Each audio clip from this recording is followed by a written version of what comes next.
Instrumentos en las manos del Redentor, escrito por Paul David Tripp. Capítulo 11. Los objetivos de hablar. La verdad en amor. Desde el momento en que entró en mi oficina, estaba claro que Teresa estaba lista para una pelea. Entró en la habitación echando chispas con los ojos y comenzó una tensa conversación informal conmigo, hasta que yo hice una oración. Yo era el director de la escuela cristiana a la que asistía su hija, y les había pedido a Teresa y a su esposo que vinieran a hablar sobre las dificultades que su hija estaba teniendo en la escuela. Yo estaba aquí como un amigo y aliado.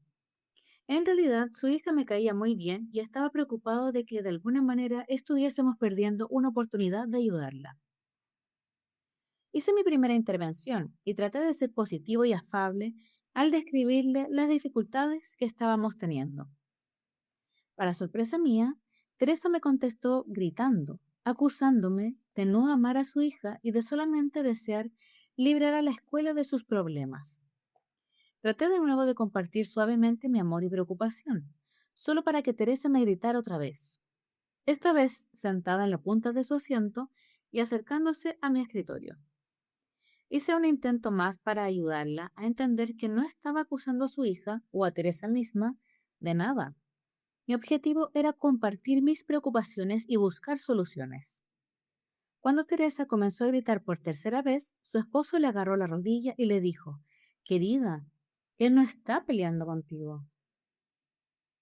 Teresa me miró por un momento como si estuviera desorientada. Ella murmuró, «Lo siento, odio este tipo de reuniones. Yo estaba segura que usted nos iba a decir lo malpadres que somos». Tal vez Teresa no es la única. Tal vez muchos de nosotros abordamos los momentos de decir la verdad con temor y temblor. Tal vez para muchos de nosotros palabras como confrontación y reprensión evocan imágenes que se asemejan a cualquier cosa menos al amor. Obviamente, Teresa había sido lastimada en confrontaciones anteriores y en esta ocasión se había preparado para defenderse. Reprensión es la palabra que la Biblia usa para llevar la verdad a donde se necesita el cambio. Sin embargo, la mayoría de nosotros no reaccionamos positivamente cuando la escuchamos. Por ejemplo, si yo lo llamara una noche y le dijera que quisiera ir mañana siguiente a su casa a reprenderlo, ¿cómo respondería usted? Correría a un amigo y le diría, mañana me va a suceder la cosa más maravillosa. Pablo me va a venir a reprender. ¡Qué bueno! Hace tanto que nadie me reprende. Es muy seguro que esa no sería su reacción. Muchos de nosotros preferiríamos ir al dentista y que nos apliquen el taladro sin anestesia.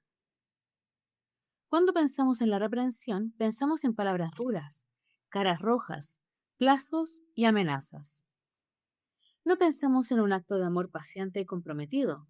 Por lo tanto, es importante considerar cuál es el modelo bíblico de reprensión. Es parte del componente hablar del ministerio personal y necesitamos saber lo que es decir la verdad en amor.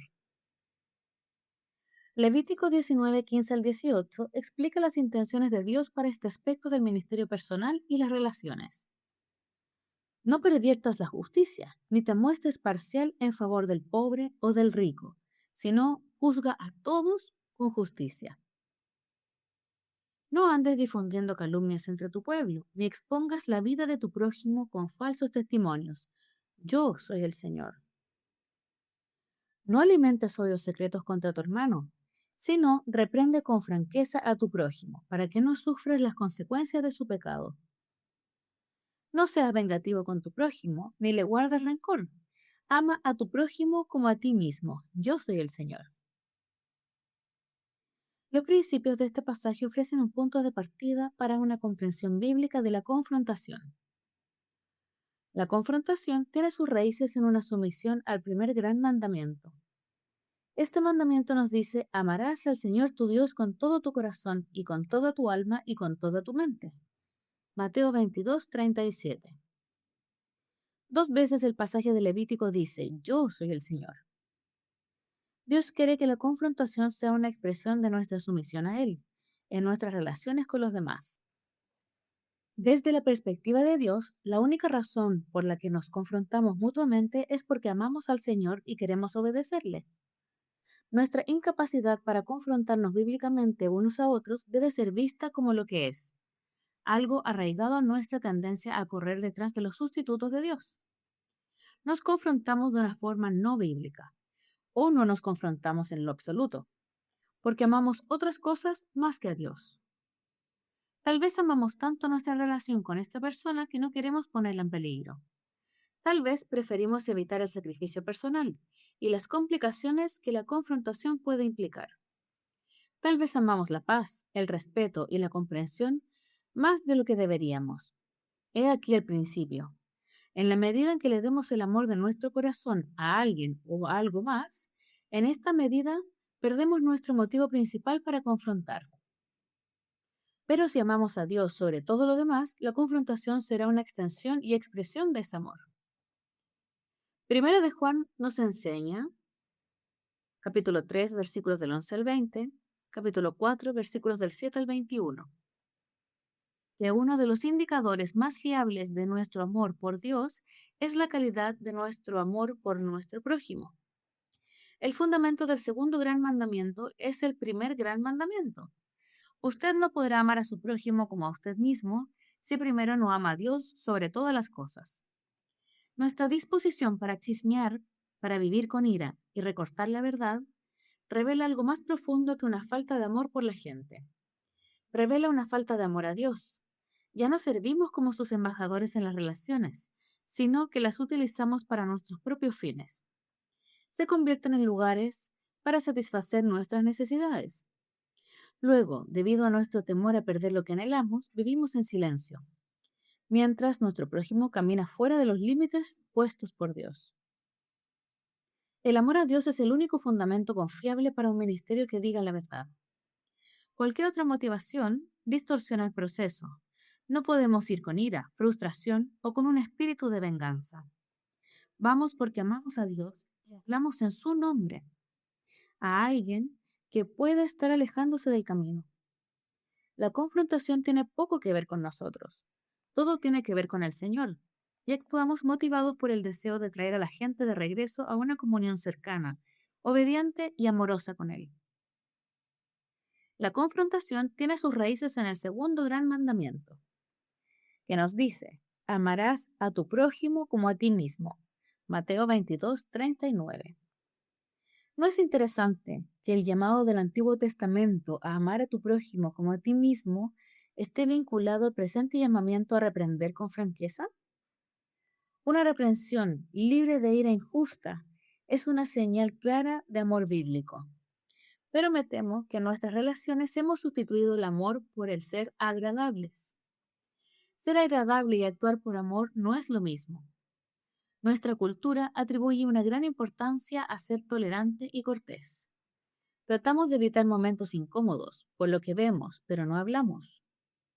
Vamos tan lejos como para convencernos de que no hablamos porque amamos a la otra persona, cuando en realidad no hablamos porque nos falta amor. Por favor, no me malinterprete. El amor verdadero no es desagradablemente entrometido o grosero.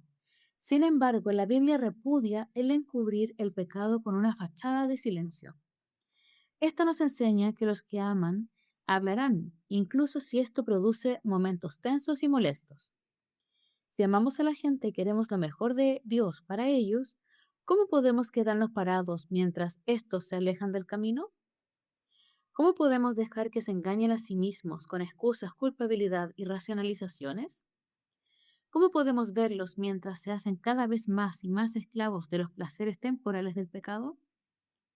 ¿Cómo podemos dejar que una persona que sufre añada a su sufrimiento por la forma en que reprende a su propia experiencia? El verdadero amor no es ni ocioso ni tímido, es centrado en los demás y activo. La verdad es que dejamos de confrontar, no porque amemos demasiado a los demás, sino porque nos amamos demasiado a nosotros mismos. Tememos que los demás nos malinterpreten o se enojen con nosotros. Tenemos miedo de lo que los otros pensarán. No queremos soportar los problemas que la honestidad acarrea, porque nos amamos más a nosotros que a nuestro prójimo.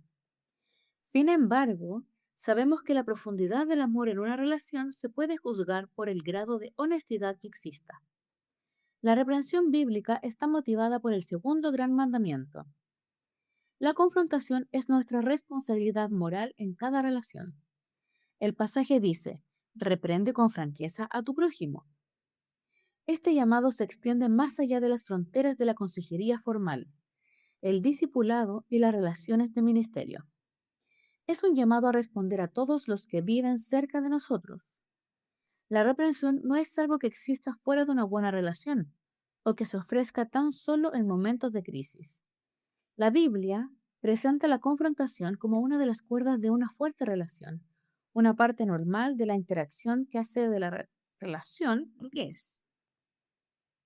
A menudo, cuando la gente oye las palabras reprensión y confrontación, piensa en el momento radical de decir la verdad, en una larga lista de acusaciones graves contra una persona muy rebelde o que se ha alejado trágicamente del camino.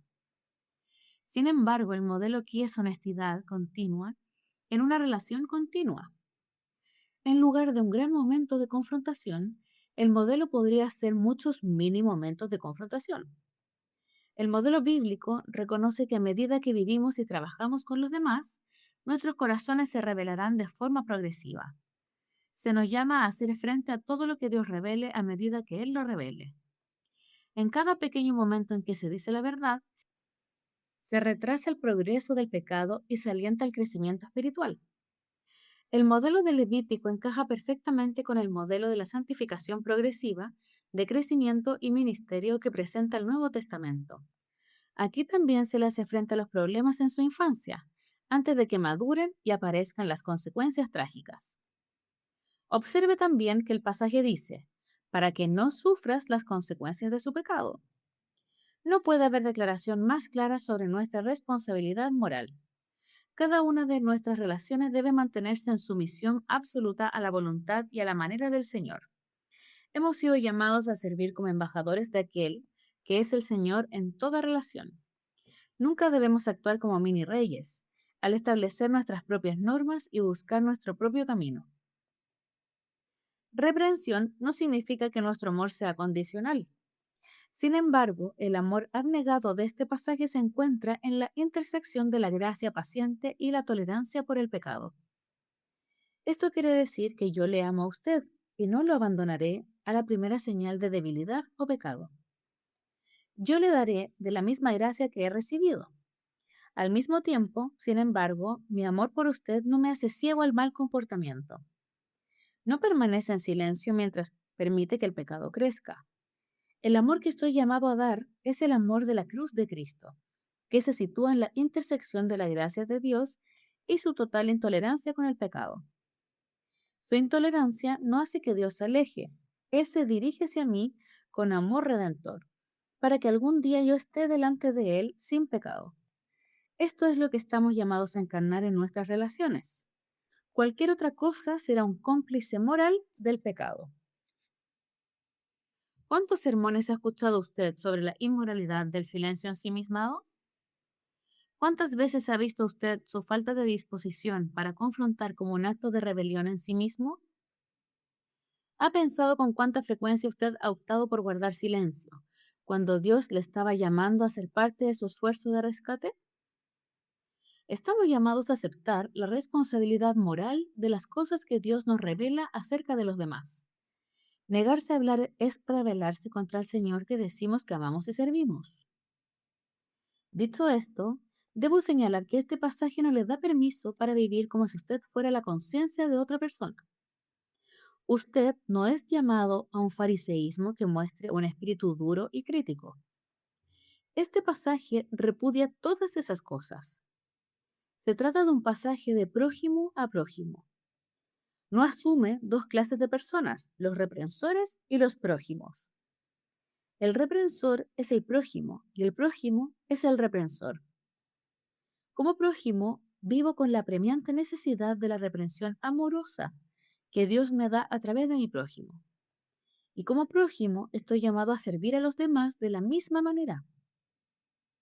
Mientras que el pecado siga morando en nosotros, todos necesitamos ayuda y todos tenemos que ayudar a los demás. Los pecadores ministran a pecadores con la ayuda de Dios.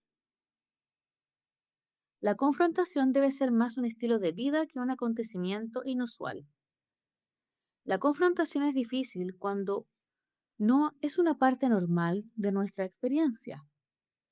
A veces es tan poco frecuente que nos faltan la comprensión, las expectativas y las habilidades necesarias, de tal forma que andamos a tientas y fracasamos, y con esto hacemos que la gente, como Teresa, tema la próxima confrontación. Pero desde la perspectiva bíblica, una buena relación siempre crece en su capacidad de reconocer, enfrentar y lidiar con la verdad. Cada vez que hablamos la verdad, crecemos en la comprensión de nuestro llamamiento y en nuestra habilidad para llevarlo a cabo. A menudo hay tan poca conversación sincera entre padres y adolescentes que los momentos de reprensión son muy incómodos. En un momento, en nuestra familia, hubo cosas importantes que necesitábamos discutir con nuestra hija. Decidimos hacer unas citas semanales para hablar con ella acerca de esto. La primera vez fue muy difícil, pero cada vez se tornó más fácil. Pronto el terreno ganado se extendió a nuestras conversaciones informales. Todas nuestras interacciones comenzaron a ser mucho más cómodas y sinceras. Este pasaje describe un modelo de conversación constante, en el que la intervención diaria de reprensión sincera es una parte regular de todas las relaciones. También hay beneficios para situaciones más formales de discipulado y consejería.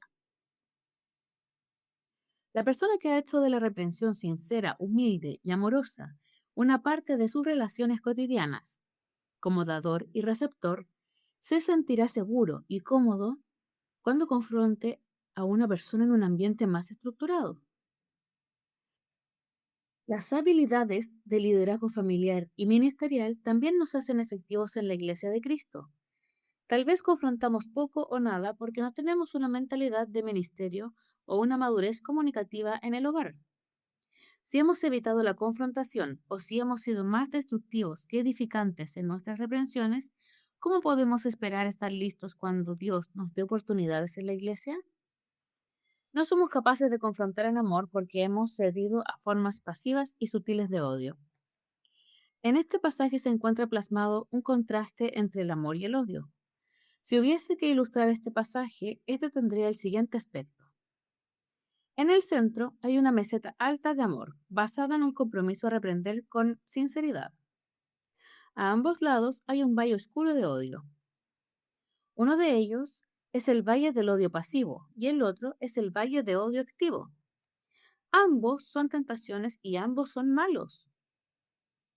Levítico 19 es claro en que cuando vemos pecado en otros, debemos encontrar una manera amorosa de enfrentarlo. Si no lo hacemos así, no podemos consolarnos diciendo, tal vez no estoy amando a esta persona como Dios quiere que lo haga, pero al menos no la odio. No hay terreno neutral entre el amor y el odio. Nuestra respuesta a los pecados de los demás está motivada o bien por el segundo gran mandamiento de amor o por algún tipo de odio. Una forma sutil de odio es el favoritismo, que consiste en conceder un favor a algunos, pero se le niega a los demás a causa de un estándar que hemos fijado en nuestras propias mentes.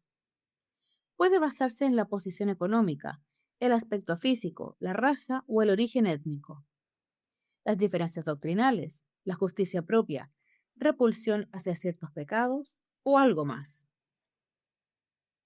Algunas personas viven fuera del círculo de nuestro favor y por lo tanto de nuestro ministerio, simplemente por ser quienes son.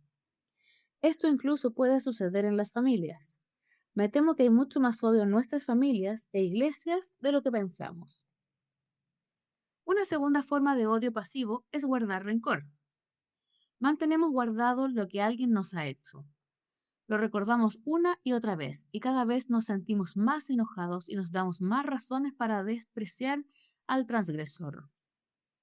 Nuestra ira crece incluso cuando no se haya cometido más pecado y se convierte en el filtro de interpretación a través del cual valoramos todo lo que la persona hace. No importa lo que haga, a nuestros ojos no hace nada bien. La ira y la amargura a través de los que miramos lo distorsionan todo y destruyen cualquier posibilidad de tratar con el pecado de manera piadosa. Este pasaje no ofrece un análisis exhaustivo del odio pasivo, pero sí nos advierte sobre el mito del terreno neutral. e indica lo que es el odio pasivo. Mientras estemos rodeados de personas, estaremos tratando constantemente con los pecados de los demás. La cuestión es si nuestras respuestas son motivadas por el amor bíblico o por odio farisaico, prejuiciado y rencoroso. No somos capaces de confrontar porque hemos cedido a formas más activas de odio. Aquí no solo actuamos como jueces, sino como carceleros y verdugos también. Este pasaje dice que nuestro odio se revela en tres formas activas: la injusticia, el chisme y la venganza. Las tres han estado presentes en las vidas de todos nosotros en algún momento, y las tres respuestas destruyen o al menos distorsionan el ministerio bíblico de reprensión. Dios ha ordenado la reprensión con el objetivo de frenar el pecado hasta que nuestra redención se haya completado. Nosotros, o bien nos esforzamos por ser parte de ese trabajo, o nos atravesamos en el camino. La injusticia pervierte el sistema de restricción de Dios. No protege, corrige o restringe al pecador, sino que le hiere y maltrata. El chisme no conduce a una persona a hacer una confesión humilde ante Dios o los demás. Cuando yo chismeo, confieso el pecado de otra persona a alguien que no está involucrado.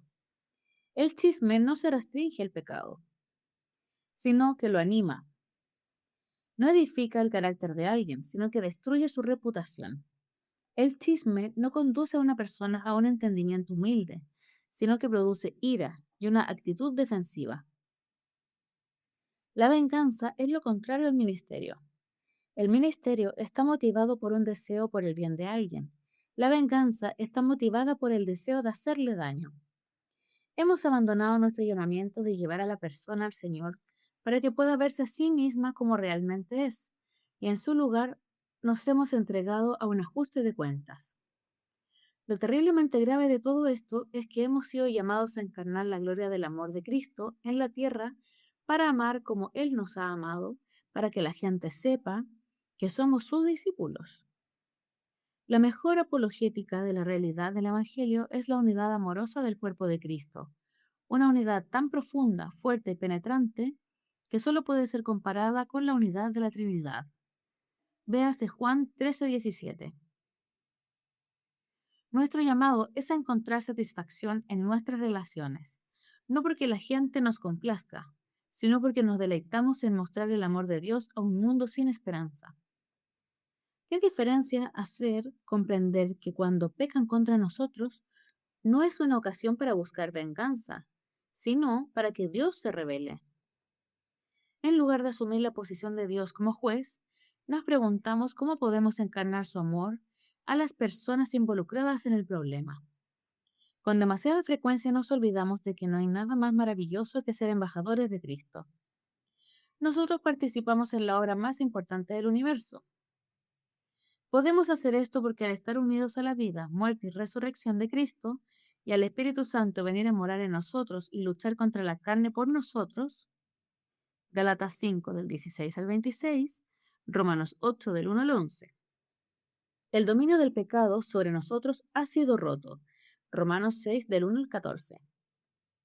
Debido a esto, podemos decir no a emociones poderosas, pasiones y a los deseos cautivadores, Gálatas 5:24, y caminar en una nueva dirección. No tenemos que dar los miembros de nuestro cuerpo al favoritismo, rencores, chismes, injusticia y venganza. Por el contrario, nos ofrecemos al Señor para que nos use. La cruz de Cristo no solo proporciona redención, sino los recursos que necesitamos para ser parte de su obra.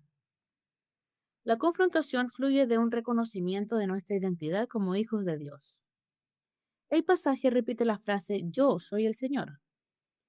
Nos recuerda que hemos sido elegidos por Él y nuestras vidas ya no nos pertenecen. Todo lo que somos y tenemos le pertenece a Él.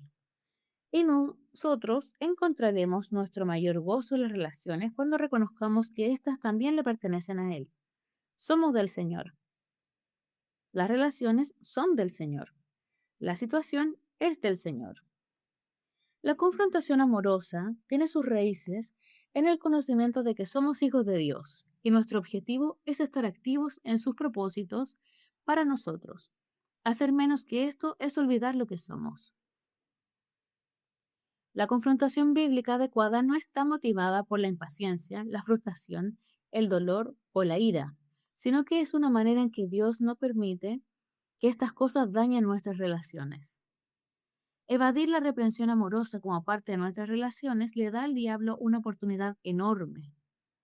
He conocido muchas parejas que han perdido toda la ternura, el aprecio, la paciencia, el respeto, la sensibilidad y el romance en su relación.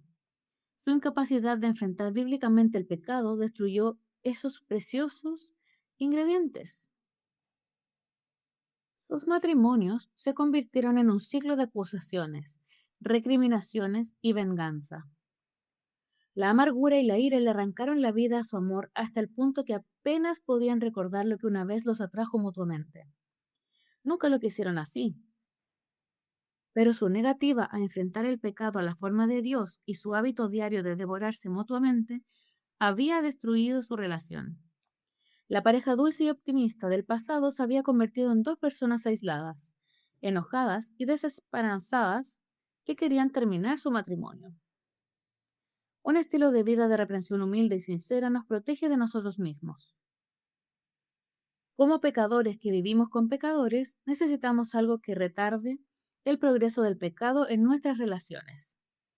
Al principio de nuestro matrimonio, ella y yo decidimos que no dejaríamos que el sol se pusiera sobre nuestro enojo. Efesios 4:26. Nos prometimos que no íbamos a ir a la cama enojados.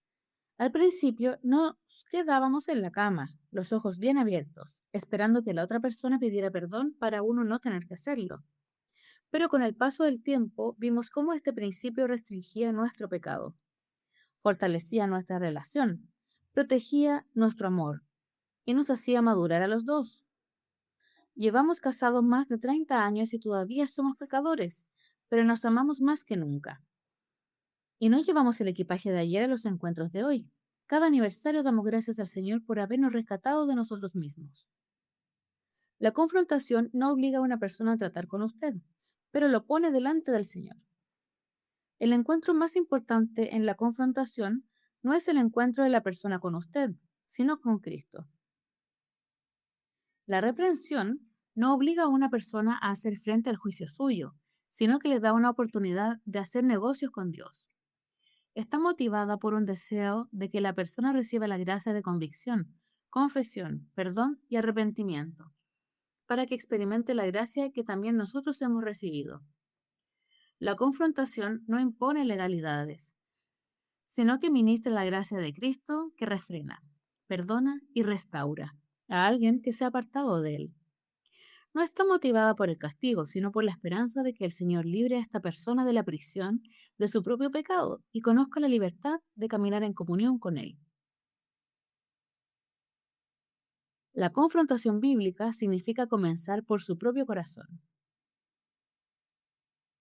Debido a que el ministerio bíblico personal implica el desarrollo de relaciones que estimulen y apoyen la obra de Dios en los corazones, es imposible servir sin ser afectados, de alguna manera, por el pecado y las luchas de las personas que servimos.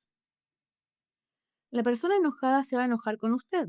Y la persona desconfiada se preguntará si usted es verdaderamente digno de confianza.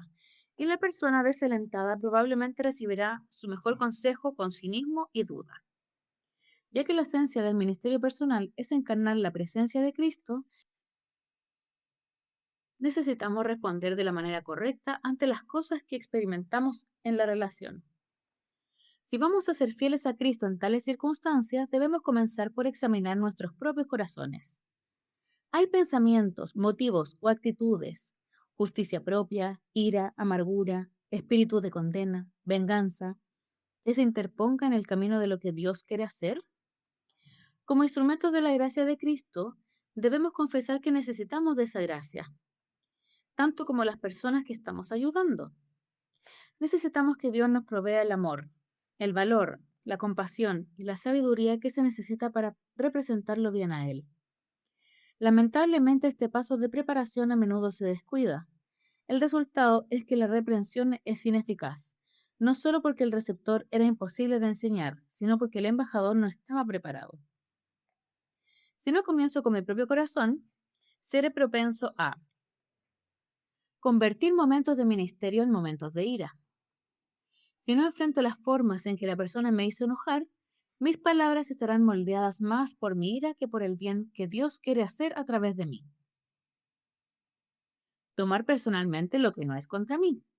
Si no trato con mi corazón, las ofensas horizontales contra mí parecerán más importantes que la vida vertical de la persona. Relación con Dios. Cada vez seré más sensible a la manera en que la persona me trate. En poco tiempo voy a ofenderme por cosas que no son contra mí, sino que realmente son indicadores de dónde se necesitan cambios fundamentales en el corazón de la persona. Ser conflictivo en mi posición. Esto es una consecuencia directa de tomar personalmente lo que no es personal. Cuanto más herido yo esté y no sea capaz de resolverlo, tanto más claramente asumiré una postura en contra, en vez de una postura al lado de, cuando me encuentre con el que me hizo daño. Es trágico, pero es verdad que a veces nos hacemos adversarios de las personas que hemos sido llamados a ayudar. Sucede con los amigos, cónyuges, padres e hijos, y los pastores y sus rebaños. Cuando esto sucede, nos interponemos en el camino de lo que el consejero admirable está tratando de hacer. Confundir mi opinión con la voluntad de Dios. Lo menos que necesita una persona en la confrontación es mi opinión. Ella necesita verse a sí misma desde una perspectiva bíblica y necesita un sentido de llamado. ¿Qué le está llamando Dios a hacer en respuesta a lo que está sucediendo dentro y alrededor de ella? Mi trabajo es sostener el espejo de la palabra de Dios delante de ella para que pueda verse a sí misma con precisión. Sin embargo, cuando no logro tratar con mi propio corazón, mis sentimientos, deseos y opiniones dirigirán mis palabras. Si empiezo por el examen de mi propio corazón, me ayudará a asegurar que mi agenda es igual a la del Señor. Conformarme con soluciones rápidas que no tienen en cuenta el corazón. Cuando no enfrento mis propias actitudes pecaminosas, mi ministerio con esta persona reflejará cada vez menos un amor como el de Cristo y cada vez más otras actitudes. Cada vez estaré menos entusiasmado por lo que Dios puede hacer y por el privilegio de ser parte de ello, y cada vez más impaciente por librarme de la relación. En lugar de estar motivado en perseverar hasta que Dios haga todo lo que se propone, la persona me resultará irritante y la relación agobiante. Voy a sentirme atraído por soluciones superficiales rápidas que me permitan seguir adelante. Mis respuestas no son impulsadas por amor hacia Dios o por la persona, sino por amor a mí mismo. Eche una mirada cuidadosa a su propio corazón. Estas cosas sí ocurren a la gente en el ministerio. Estas impactan la comunión del cuerpo de Cristo y trastornan bien que Dios trata de hacer a nuestras familias. Hay actitudes pecaminosas que usted no ha enfrentado y que pueden obstaculizar el ministerio que Dios ha planeado para usted. Padres, ¿moldea la paciencia de Cristo sus interacciones diarias con sus niños?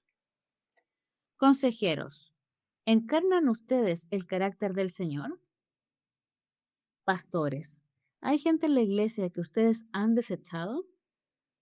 Hermanas y hermanos, ¿tienen amistades tensas o quebrantadas? Esposos y esposas, ¿han reducido su matrimonio a conversaciones informales y planes sobre el hogar? Es imposible hablar la verdad en el amor cuando no trato con los pensamientos, sentimientos, deseos y actitudes que se interponen en el camino. Recuerde, Dios ha dispuesto que esa persona difícil entre a su vida. No es una señal de falta de atención de Dios, sino de su cuidado en mantener su pacto. Acepte humildemente el hecho de que el consejero admirable está trabajando con todos los involucrados. Reconozca humildemente en qué maneras Dios está usando a esta persona para exponer las áreas en que usted necesita crecer. Acepte el hecho de que Dios puede transformar el corazón de esa persona sin dejarlo a usted a un lado. Y viceversa. Por encima de todo, celebre. Usted está experimentando la gracia celosa y la gloria del Señor. A través de usted, Él está luchando por el corazón de esa persona y a través de ella tiene agarrado firmemente el suyo. Él no descuidará a ninguno de los dos y no abandonará la obra que está haciendo en cada uno de ustedes. Recuerde que es imposible celebrar la obra de transformación de Dios sin confesar su necesidad de más transformación. Nadie está más dispuesto a comunicar la gracia de Dios que alguien que se ha enfrentado a su propia e inmensa necesidad de ella. La confrontación bíblica comienza con los objetivos adecuados. Una vez que hemos preparado nuestros corazones, podemos considerar lo que Dios quiere lograr cuando nos enfrentamos a alguien. ¿Qué quiere lograr Dios a través de nuestras humildes, amorosas y sinceras palabras de reprensión? La mejor manera de responder a esas preguntas es preguntar, ¿por qué necesita la gente ser confrontada? Las respuestas nos dirigirán hacia una serie de metas correctas. Todos necesitamos el ministerio de reprensión amorosa y sincera debido a el engaño del pecado. El pecado nos ciega los corazones. Es posible que tengamos un punto ciego, ocasional o estemos completamente en la oscuridad espiritual. Pero mientras el pecado siga morando en nosotros, nos necesitamos unos a otros para ayudarnos a vernos a nosotros mismos con claridad. Pensamientos malos y no bíblicos. Números 11. Salmo 73. Ninguno de nosotros piensa de una manera puramente bíblica. Tenemos perspectivas distorsionadas de autoengrandecimiento o de autojustificación acerca de Dios, los demás y de nosotros mismos. No logramos comprender correctamente nuestro pasado y presente, y todo esto moldea nuestra conducta. Pensamiento emocional. En medio del sufrimiento, dificultad y aflicción, nosotros no podemos pensar como es debido. No pensamos con claridad cuando nuestras emociones están en su apogeo. Cuando nos encontramos en problemas, nos olvidamos de lo que hemos aprendido acerca de Dios y de nosotros mismos. Es un dulce regalo tener a alguien a nuestro lado que nos ayude a recordar lo que necesitamos recordar. Mi visión de la vida, de Dios, de mí, de otros, de la solución, tiende a ser moldeada por mis experiencias. Debido a que yo soy el que interpreta mis experiencias, mis conclusiones se verán reforzadas por cada nueva situación. Yo voy a interpretar cada nueva circunstancia de una manera que me convenza de que estoy en lo correcto en mi manera de ver las cosas, sin darme cuenta de los efectos de la ceguera espiritual, los deseos pecaminosos y el pensamiento equivocado. Necesito una intervención de la verdad que provenga de alguien que realmente me ame, que puede enfrentar y corregir las distorsiones en mi visión de la vida. Nuestra reprensión cariñosa y honesta puede ser semejante a estos desafíos, solo si perseguimos dos objetivos. El primero es ser utilizado como uno de los instrumentos de Dios para ver en la vida de otros. No estoy tratando de expresar mi propia opinión. Quiero ayudar a las personas a que se vean en el espejo de la palabra de Dios. Quiero ayudarles a ver lo que Dios ve. El segundo objetivo es ser utilizado por Dios como un agente de arrepentimiento. La definición bíblica del arrepentimiento es un cambio de corazón que conduce a un cambio en la dirección en mi vida. Joel 2, del 12 al 13, lo representa no como el rasgado de las vestiduras, la conducta externa de remordimiento en la cultura del Antiguo Testamento, sino como el rasgado del corazón, remordimiento sincero por mi pecado acompañado por un deseo de cambio. Nuestro objetivo no es presionar a las personas a un cambio de comportamiento, sino fomentar un cambio del corazón que impacte la vida. Arrepentimiento significa volverse para ir en la otra dirección, y ese volverse debe comenzar con el corazón. Mi objetivo es que a través de las cosas que digo, mensaje, la forma en que las digo, métodos y las actitudes que expreso, carácter, Dios cambie el corazón de esta persona. Piense en ello. Piense que Dios lo está poniendo a usted en contacto con personas para poder completar su obra en sus vidas. Usted es llamado a ser más que un esposo, esposa, padre, consejero, vecino o amigo. Usted tiene una identidad de obrero del reino. Usted ha sido escogido para desarrollar relaciones con un sentido de llamamiento redentor. Se le ha dado la oportunidad de ver de cerca y personalmente cómo Dios transforma milagrosamente a la gente. Deje que ese llamamiento le motive a entregarse a la obra del reino. Busque formas de llevar a la gente al verdadero arrepentimiento de corazón y verá la cosecha de cambio que el Señor producirá. No deje el Evangelio en la puerta. Un error que a menudo cometemos cuando tratamos de llevar a alguien al arrepentimiento es hacer hincapié en la ley por encima del Evangelio. Sin embargo, Pablo dice en Romanos 2:4 que es la bondad de Dios, benignidad, la que nos lleva al arrepentimiento. También dice en 2 Corintios 5:14 que es el amor de Cristo el que nos obliga a ya no vivir para nosotros mismos, sino para Él. La gracia del Evangelio es la que convierte nuestros corazones, porque el Evangelio es la magnífica promesa de Dios de perdón en Cristo. Esto nos hace salir del escondite a la luz de la verdad, donde la verdadera confesión y el arrepentimiento pueden tener lugar. Confrontar a las personas no solo es confrontarlos con su fracaso y pecado, sino también es confrontarlos con el Evangelio. No podemos olvidar esto. Tenemos que recordarle a la gente su identidad en Cristo. Segunda de Pedro 1 del 3 al 9. Primero de Juan 3 del 1 al 3. Tenemos que recordarle la maravillosa promesa del perdón de Dios. Primero de Juan 1 del 5 al 10. Y el don maravilloso del Espíritu Santo que mora en nosotros. Efesios 3:20. A quien nos da fuerza para obedecer. Estas verdades les dan a los creyentes el valor de examinar sus corazones, confesar sus pecados y volverse a Cristo. Si hablamos como agentes de arrepentimiento, la ley no es suficiente.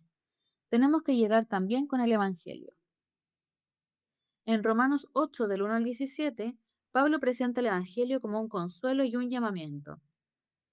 Ahora pues ninguna condenación hay para los que están en Cristo Jesús, los que no andan conforme a la carne, sino conforme al Espíritu, porque la ley del Espíritu de vida en Cristo Jesús me ha librado de la ley del pecado y de la muerte.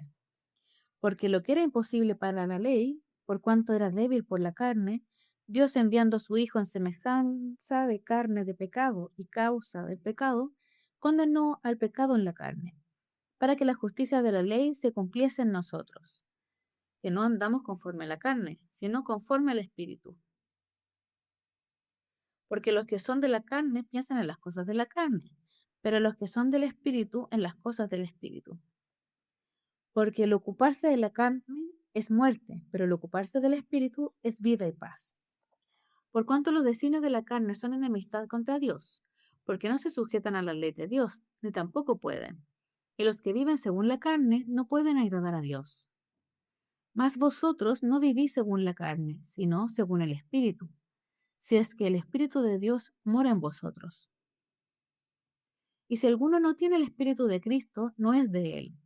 Pero si Cristo está en vosotros, el cuerpo en verdad está muerto a causa del pecado, mas el Espíritu vive a causa de la justicia.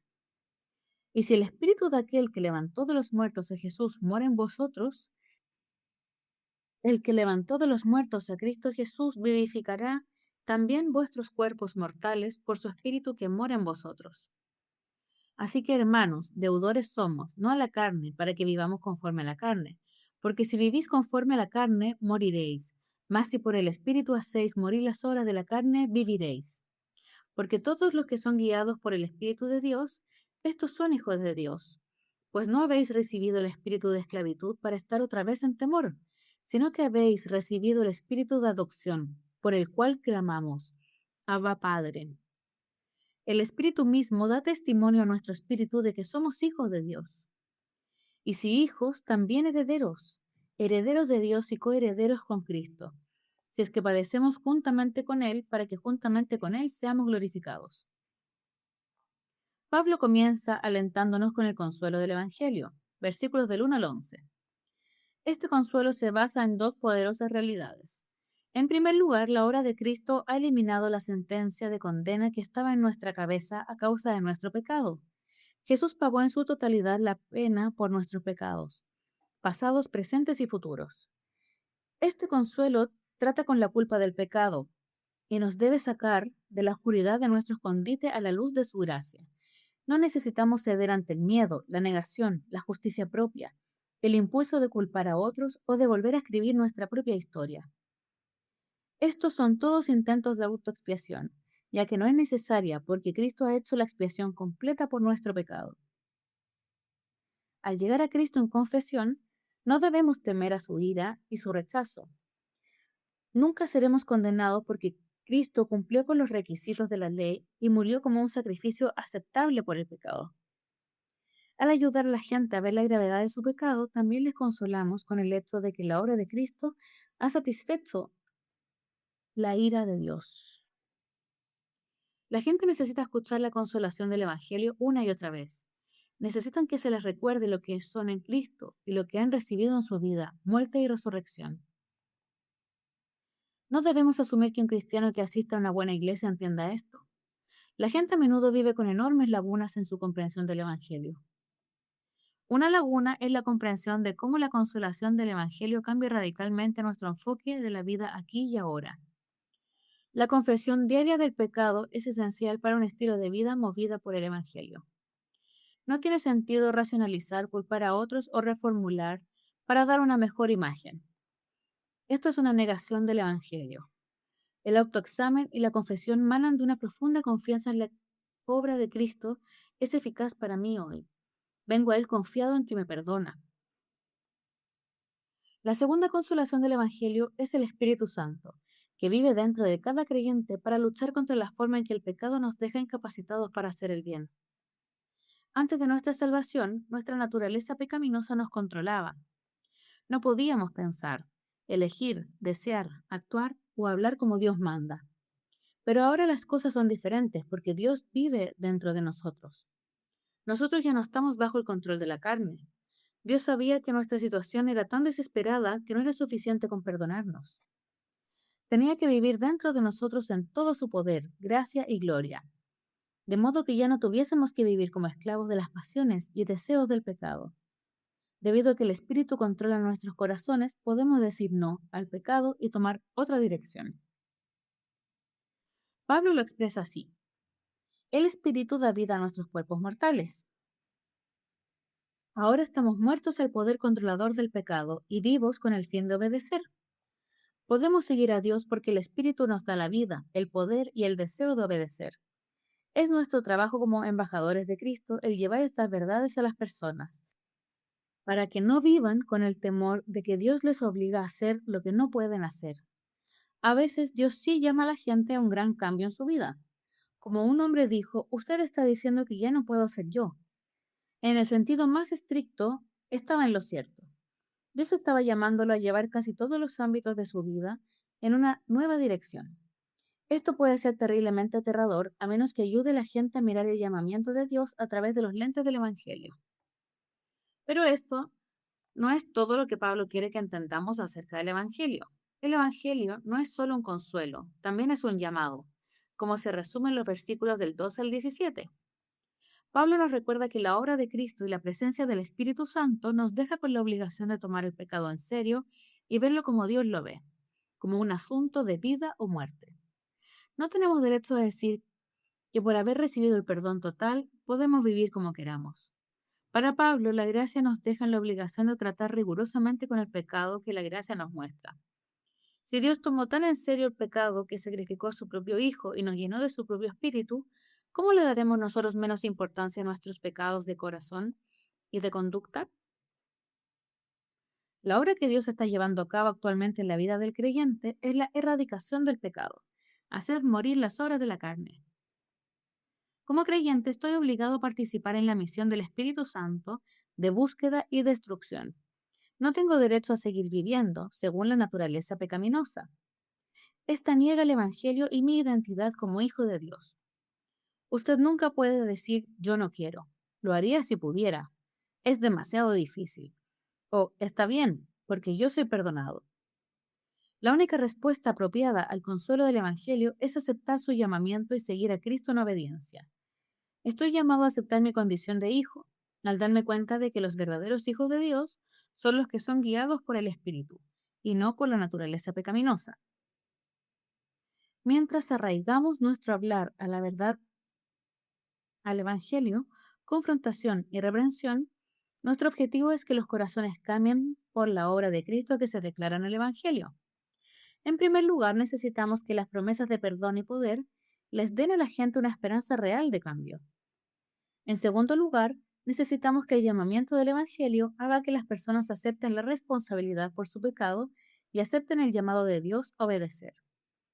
El corazón que ha adoptado tanto la esperanza, consolación como la obligación, llamamiento, puede recibir palabras sinceras de confrontación. La persona puede ver la gravedad de su pecado y la grandeza del llamamiento de Dios para obedecer a la luz de las verdades del Evangelio. Él está dispuesto a vivir como un verdadero hijo de Dios, como alguien que puede ser honesto acerca de sí mismo y seguir a Dios en fe y obediencia. En el tira y afloja del ministerio personal, es fácil enfatizar un aspecto del Evangelio sobre el otro. Por ejemplo, si usted estuviera hablando a un marido que ha insultado a su esposa durante años, sería una tentación el destacar el llamado del Evangelio por encima de la consolación. Sin embargo, es la consolación del Evangelio la que da a este hombre el valor de abandonar sus negaciones y racionalizaciones para confesar su pecado. Por otro lado, si usted estuviera hablando con su esposa, usted se sentiría tentado a enfatizar el consuelo del Evangelio y a excluir el llamamiento. Sin embargo, es el llamamiento del Evangelio el que expone la amargura, la justicia propia y la venganza, que son tentaciones poderosas para aquellos que han sido dañados. Todo el mundo necesita ambos aspectos del Evangelio, todo el tiempo. Estos dos aspectos del Evangelio, la gracia de la justificación y la gracia de la santificación, no se oponen el uno al otro, sino más bien se complementan y se completan mutuamente. Juntos expresan la gracia de Dios en Cristo y representan lo que el Evangelio produce en aquellos que viven en su luz. La figura 11.1 ilustra un Evangelio equilibrado y los peligros del desequilibrio en el Evangelio. Una perspectiva equilibrada del Evangelio. Consolación, justificación, Romanos 8 del 1 al 11, la gracia de la aceptación con Dios. Y llamamiento, santificación, Romanos 8 del 2 al 17, la gracia de la conformidad a Cristo. Un evangelio equilibrado. Antinomianismo, justificación sin santificación, gracia sin obligación. Eliminación de la condenación, el Espíritu Santo morando dentro del creyente. Versus legalismo, santificación sin justificación, obligación sin gracia. Hacer morir la carne, vivir como hijo. Este es el objetivo de la confrontación. No forzar el cambio de comportamiento, sino animar con el Evangelio la nueva naturaleza de las personas. Tratamos de abrir los ojos de la gente a la gloria plena de la gracia de Cristo a medida que ellos comprenden la gravedad de su pecado. El Evangelio es lo que convierte a los idólatras en adoradores de Dios. Es lo que hace que el farisaico se ponga humilde y dispuesto a escuchar. El Evangelio da valor práctico a los temerosos y desalentados y ayuda a los débiles a vivir con confiada perseverancia. El Evangelio convierte a las víctimas en ayudantes y a los ensimismados en gente que ama servir. La confrontación bíblica verdadera enfrenta a las personas con mucho más que sus pecados y fracasos. Confronta a las personas con Cristo. Él es realmente el camino, la verdad y la vida. La esperanza para el cambio descansa siempre en Él.